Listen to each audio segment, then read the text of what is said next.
네, 여기 설명을 드리겠습니다. 연가시 이렇게 하나? 이거 좀 거시기하네요. 이렇게 하나? 하나? 옆에다 놓고 설명드릴게요. 그냥 제가 신풍제약이고 그 약이 필요해갖고만 그냥 붙이겠습니다. 진짜 그랬다는 거 아니에요? 그냥 뭐 그럴 수도 있다.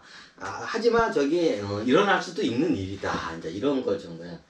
자, 이 시대에 이제 여기 나오는 저기 그냥 제약회사가 생각해서 신풍제약이라는 회사가 있어요. 근데 이 신풍제약회사가 저기 신약을 개발해요. 어떤 신약을? 기생충 약을 갖다가 개발을 해요. 근데 잘 알겠지만 기생충 약이 별로 저기 돈이 안 돼. 여기 제약회사나 이쪽 유통 쪽에 있는 분도 알겠지만 기생충 약은 그렇게 다른 돈에 비해서 이게 마진율이 적고 돈이 안 돼. 별로 그렇게 많이 팔리지도 않고. 그러면 돈이 되려면 많이 팔리고 가격을 겁나게 비싸게 받아야 이게 돈이 되겠죠. 그래서 이게 신풍제약이라는 이 회사가 어떤 저걸 하냐, 저기서 돈을 벌기 위해서 어떻게 하냐, 작전을 펼쳐요. 어쩌다 신풍제약 주식을 갖다가 이렇게 저기 똥값이었던 거 갖다가 금값으로 바꿔요. 예를 들어서 신풍제약 주식이 이게 5,000원짜리 주식을 갖다가 한 50만 원까지 몇 배냐, 5천, 5만, 100배를 뻥튀기 시키는 거야. 5,000원짜리 회사를 100배로 뻥튀기 시켜가지고 비싸게 팔아먹으려고 하는 거야. 5,000원짜리, 한 주당 5,000원짜리를 갖다가 50만 원에 이제 팔아먹으려고 작전을 얘네들이 하는 거예요. 이제 그 내용이에요, 이 연가시가. 이 연가시 제 내용을 보고 이 영화를 보면 이게 바라보는 관점이 좀 틀리기 때문에 이게 채요. 그래서 이번 강의는 연가시 기생충약 하여튼 연가시 작전주 강의예요, 일종의. 자, 이 당시 실질적으로 있었던 일이에요. 근데 여기서는 제 작가하고 감독이 잘 그거를 표현을 못했더라고.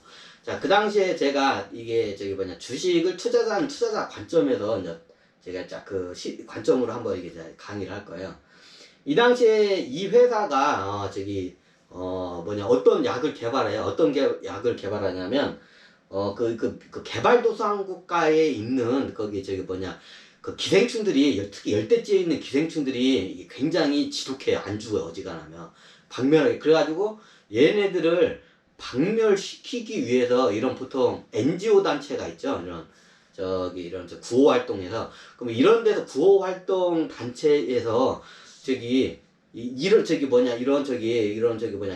미개발 도상국가에서 감사 또 지랄하네, 미개발 도상국가에서 이게 뭐냐 쟤는. 감자 놀러와봐. 매스컴 한번 푹 빠야겠다. 너 어디 갔어? 귤이래? 너 귤이 너였냐? 귤이라도 뻥 대신 닭이다. 귤이라 매스컴 한번 타야지. 도망가네. 이놈의 새끼. 또 도망가네, 그놈의 새끼. 매스컴 한번 태워주려고 했더니 이놈의 새끼. 이 당시에 이 회사 이름 까먹어서 신풍제약이었어요. 신풍제약. 자, 이게 지금의 사회 현상하고 이 당시의 사회 현상하고 보면 다른 것 같으면서도 비슷한 게 너무 많아요. 자, 잘 보세요. 그 당시에 이제 NGO 단체가 있었어요. NGO 단체나 이런 구호활동 단체들 있잖아요. 기부들 있잖아요. 자, 얘네들이 이 기부들 활동을 보니까 이런 미개발 도상국가에 가보니까 사람들이 이게 기생충 때문에 고통스러워하는 거야. 기생충 때문에. 근데 여기 열대지역이나 이런데 풍토에 따라서 기생충이 다 천차만별이기 때문에 처방하는 약이 다 틀려요. 근데 이게 보면 제가 예전에 다큐멘터리에서 봤는데 기생충 중에 온 몸을 막 뇌까지 파고 막 파먹는 기생충도 있어요, 실질적으로. 뇌도 팔고, 기생충이 어느 지독한 기생충이 어떠냐면 사람의 뇌에 들어가서 사람의 뇌 의식을 잠식하는 기생충도 있어요. 그런 능력을 갖고 있는 기생충들이 있어요. 예전에 다큐멘터리 보면 있어요, 그게. 그게 지금 현 인류는 그렇게 잘 그걸 못 밝혔는데, 그런 기생충들이 있어요. 얘네들은 본능적으로 이런 동물이나 고등동물에 가면, 사람 같은 데 고등동물은 뇌를 갖다가 해가지고 뇌에서 이렇게 해가지고 뇌를 갖다가 들어가가지고 거기서 어디를 자극하면 어떤 행동을 유발시키는지는 얘네들은 학습을 안 하고 본능적으로 자기 그 조상들 그 기생충 DNA에 그게 다 이게 저장이 되어 있기 때문에 본능적으로 어디 뇌 어디 가지고 어느 부분을 자극하고 이렇게 하면 얘를 갖다가 저기 이 숙주를 갖다가 이 기생충이 막 이게 조종을 할 의식을 조종을 할 수 있다는 걸 알아요. 얘들은 이미 태어날 때부터 그 능력을 갖춰졌어. 유전 정보가 다 있어. 그런 게 걔네들은. 그래가지고 기생충 중에 보면 사람의 의식을 아예 잠식을 하는 기생충이 있어요. 그 영가시가 그런 건가요?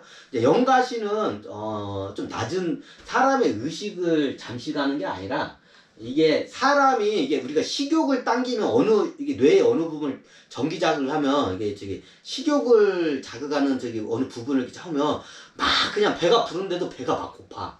그래서 막 처먹게 돼.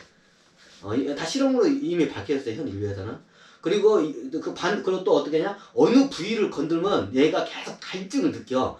지금 물배가 이렇게 차가지고 지금 배가 터지기 일부 직전인데 계속 갈증이 나는 거야. 어떻게 하냐? 뇌에 저기 갈증이 난다는 그 부위가 있어. 거길 갖다가 계속 자극을 해. 근데 이게 이미 물배가 이렇게 차가지고 지금 배가 터져 뒤지게 생겼는데 계속 갈증이 나는 거야. 그래가지고 이제 어떻게 해 나중에 이제 저기 강물이나 호숫가에 들어가지고 계속 물만 처먹다가 익사해서 뒤지는겨. 이제 어떻게 했냐? 그걸 갖다가 이제 영가시라는 동물은 그 능력이 있어요. 이게 저기 뭐냐 자기의 숙주의 의식을 완전 잠식하는 능력까지는 아는데 자기의 필요한 만큼 그게 능력이야. 그게 뭐냐? 필요할 때 이게 저거요. 이게 필요할 때 저기 내가 지금 물이 많이 필요해. 알을 낳기 위해서 기생충이. 그러면 기생충이 뇌로 가가지고 어떻게 하냐? 그거 자극을 해요. 이렇게 뇌로가 인간의 저기 의식을 이게 잠식을 해요. 부분 잠식이라 그거를 전문 용어로. 이제 완전 잠식은 얘를 갖다가 진짜 꼭두가시 움직이듯이 이게 움직이는 게 완전 잠식이고, 부분 잠식은 자기가 기생충이 원하는 행동을 유발하게끔 이 숙주를 갖다가 조종을 하는 거예요. 이제 그 영화에서 나오는 영가시는 어떻게 해요? 얘네들이 알을 낳으려면 저기 호수나 이제 물 있는 데로 강물 같은 데 가가지고 알을 낳아야 돼. 그럼 강물로 들어가서 강물로 이 숙주를 거기서 빠져가서 거기서 익사시키게끔 이 의식을 이렇게 조절을 해요. 영가시가. 실질적으로 해요. 영가시라는 이 동물은. 그래 극상에 보면 사람이 물을 막 처먹다가 물배가 이렇게 쓰는데 나중에는 그것도 모자라서 막 저기 강이나 막 저기 연못 같은 데 막 들어가서 해가지고 물 막 처마시고 막 하도 물이 갈증이 많으니까 물 처마시다 보니까 이제 폐에도 물이 들어가는 거야. 그럼 어떻게 돼? 익사하죠. 비상식적인 행동을 이끌게끔 그 기생충이 의식을 잠식을 해요. 그게 부분 잠식이라 해요. 부분 의식 잠식이라 해요. 그거를 전문 용어로는. 현대는 그게 안 바뀌었을 거야 아마. 부분 의식 잠식해가지고 얘들 그걸 자극해서 해요. 그럼 영가시가 그렇게 나쁜 능력이 있는 그런 능력이 있어요. 그 숙주를 갖다 익사를 시켜버려요. 그래가지고. 그래야 자기네들이 이게 똥구멍으로나 이게 나가가지고 이제 번식 활동을 할 수 있으니까. 이제 생식 활동을 할 수 있으니까. 이제 그 목적을 하기 위해서. 근데 아마 지구에도 제가 알 때면 인간을 꼭두각시처럼 움직이는 기생충이 있어요. 있기는. 이게 발견이 이게 안 돼서 그러지. 잘. 있기는 있어요. 감염된 사람이 있어요. 근데 자기가 그 기생충한테 감염돼가지고 기생충이 이걸 완전 잠식이라고 해요. 완전 잠식이라는 거는 기생충한테 완전히 잠식돼서. 그래 기생충이 하라는 대로 하는 거야. 그럼 기생충 말 같은 건 하래. 이게 왜 그러냐면 기생충이 완전 잠식을 했는데 기생충은 사람 말이나 행동이나 관습적인 거 모르잖아. 그럼 어떻게 하냐? 같이 이게 맞물려서 움직이는 거야.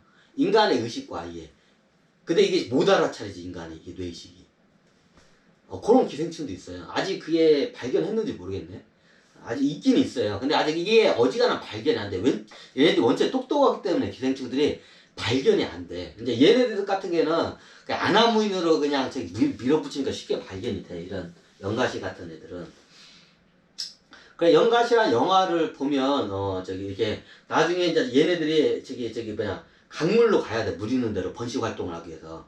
그럼 어떻게 되냐? 숙주를 갖다가 물을 처먹게 물을 특히 그래 나중에 저희 강모에 가가지고 물 처먹다가 폐로 이렇게 물이 들어가서 익사할 정도까지 고통도 못 느낄 정도도 센 갈증을 느끼는 거야. 그 센 갈증을 갖다가 이 머리에서 자극을 해요. 연가시가 이게 머리를 이렇게 딱 파고 들어가지고 여기서 그걸 자극을 해. 그러니까 물 처먹고 익사해가지고 뒤져. 그럼 뒤지면 어떤 강모에 이렇게 있죠. 영화 극사에 나면. 그럼 어떻게 하냐? 거기서 연가시가 이제 똥구멍, 보통 똥구멍 항문으로 나와요. 똥구멍으로 이렇게 나가지고 이제 저기 알가로 이제 나가는 거야. 이게 연가시의 이제 이게 생존 방법이에요, 이게.